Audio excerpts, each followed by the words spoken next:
Newton, Georgia is a small town near the Alabama border. Less than a mile away from Stanwyck, my husband Robert's hometown. Newton's your typical one Walmart, one high school town.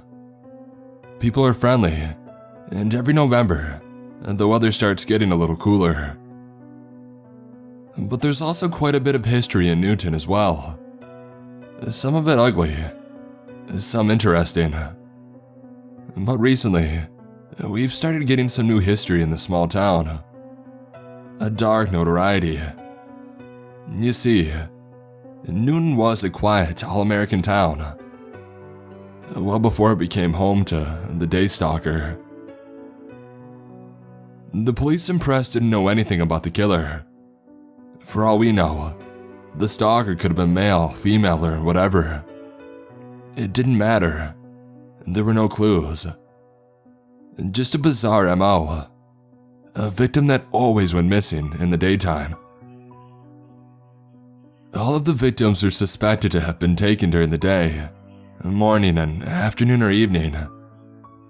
It didn't matter to the stalker. And then like clockwork, the bodies were found a little less than 24 hours later. Always in a remote location.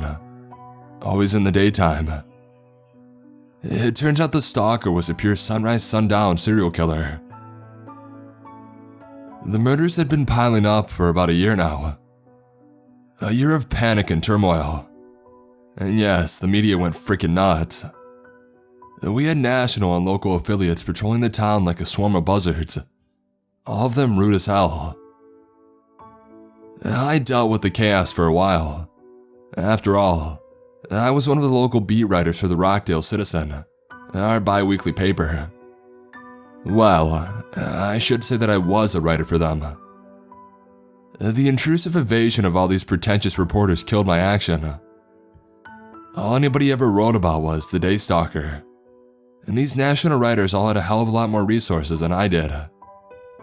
More ways to bullshit the lack of information at least. And since I didn't cover sports or local history, I was among the first of the Rockdale casualties. So, I was laid off a few weeks ago.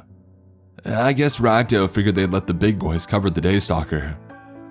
I was expendable. Well, whatever. Screw them. I didn't need that crappy paper. I had a degree. Robert made good money on the police force. Me and him would still live in the heart of Newton suburbia. Only now I'd had more time to write. Yeah, that's right.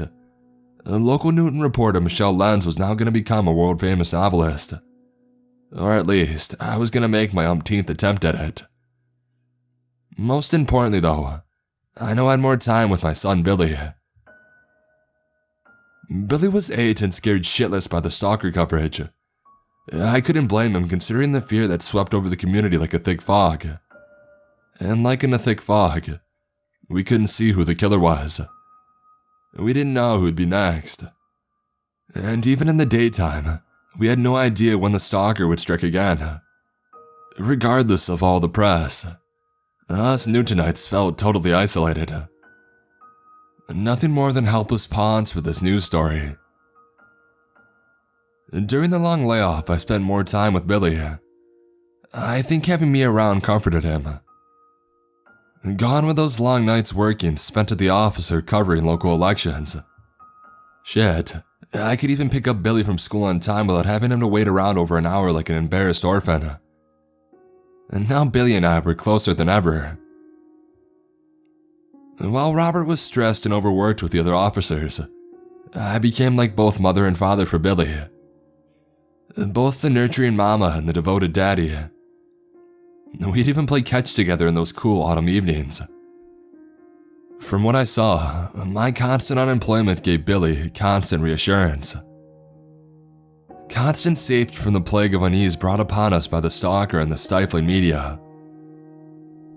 Everything in Newton was so tumultuous nowadays. A feeding frenzy of news cameras and asshole anchors. They made it tough to do anything in our little town. The traffic got congested, crowds conquered the city. And of course, putting Billy to sleep was harder than ever. With Robert gone most nights, I was always there at Billy's side. A lot of nights I even fell asleep lying right next to him, a Scooby-Doo book usually on my chest. And tonight was no different. They were lying on his bed in Billy's bomb shelter of her bedroom. There were the shelves of action figures, the Scooby-Doo dolls, and the countless comic books. Billy was interested in scary stuff, just not old enough to handle the real disturbing stuff. In his room, Billy cowered beneath his Superman blankets like a terrified soldier hiding in the trenches. I could sense his unease, his trembling timidity. Billy's nerves yet another victim of the day stalker. But I was there by his side. I held Billy close, my arm draped around him like a shield, all while reading him the latest adventures of Scooby-Doo. The illustrated monsters provide us a safe spookiness from the all-too-real horror conquering our small town. As I finished the last page, I looked over and I saw Billy's eyes glued to the window, a perpetual worry on his young face. I squeezed his shoulder. "Hey," I said in a soft tone. Startled, Billy looked at me with quivering eyes. "It's okay, Billy," I comforted him. "But what if he's out there?" Billy asked in a low voice. His nervous gaze drifted back to the window, to our backyard. The lighting outside illuminated the small yard, a perfect lawn that I had kept pristine due to all my free time. Even the shed out back looked nice, the opposite of the dilapidated eyesores that most of our neighbors had allowed theirs to turn into. I closed the book and I laid it on the nightstand. I could see that it was going to take more than Scooby-Doo to ease my baby's fears. "He's not, Billy," I told him. Ever the caring mother, I leaned in closer. "I promise." Billy faced me.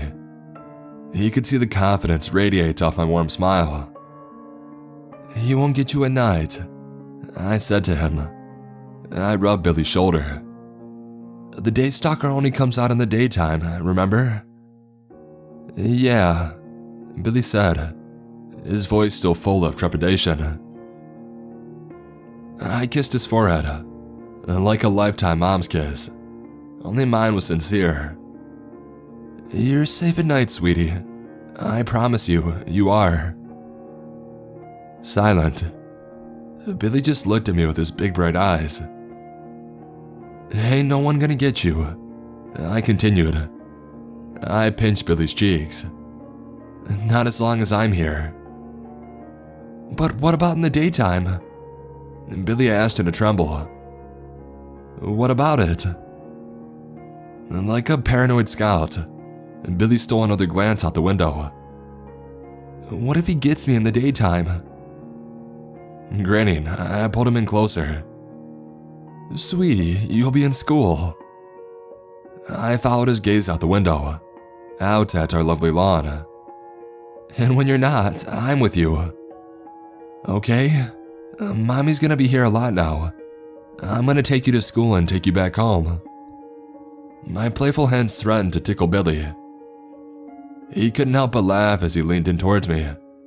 The chuckling alleviated Billy's scared state. Music to my desperate ears. "Mommy's never leaving you, baby," I reassured him. "I'm always with you. You remember that?"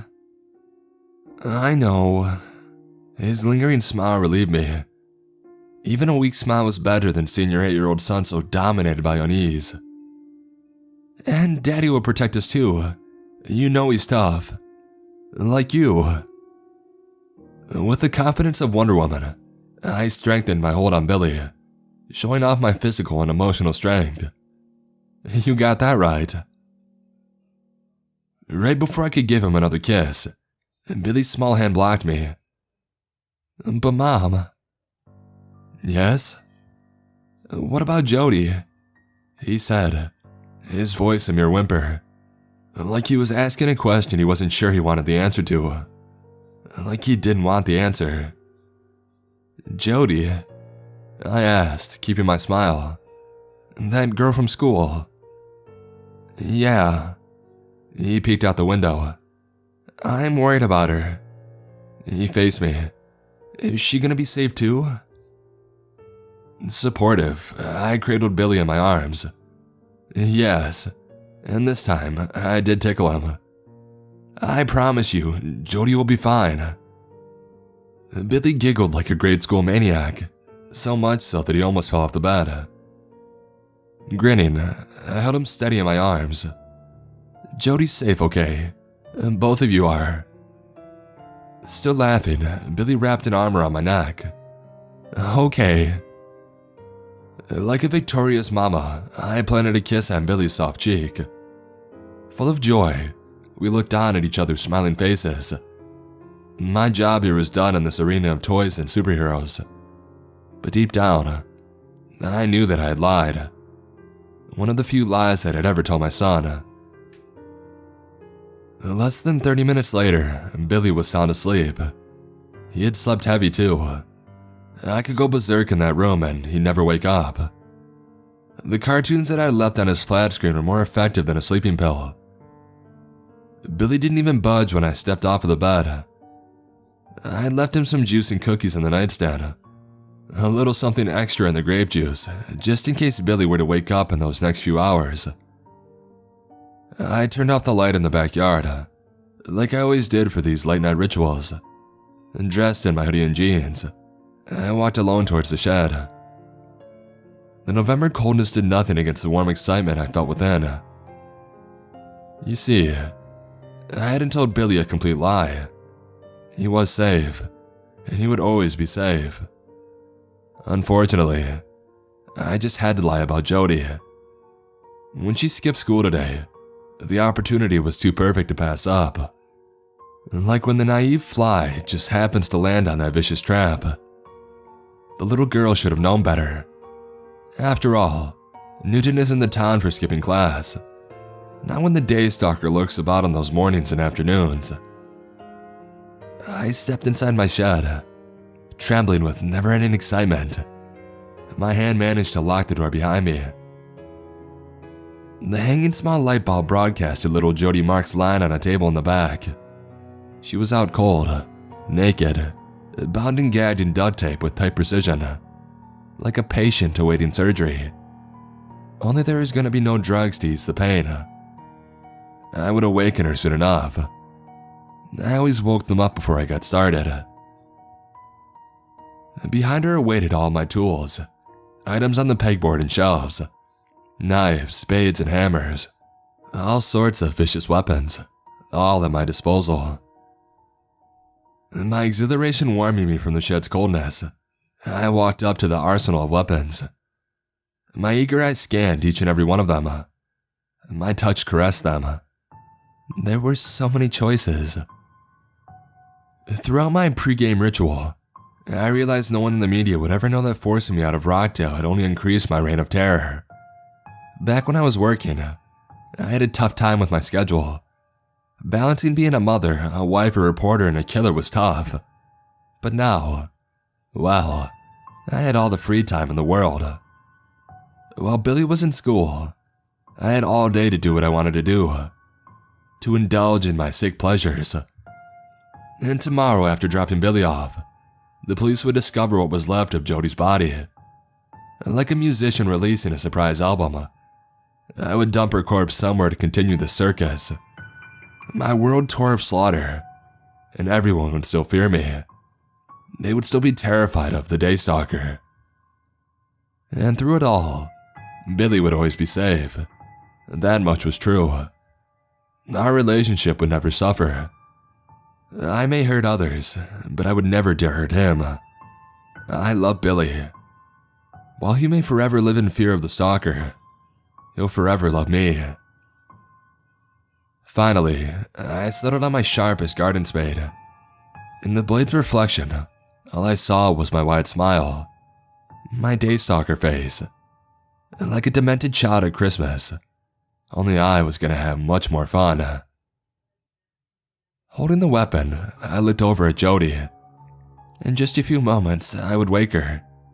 And then her helpless eyes would watch me make that first vicious wound.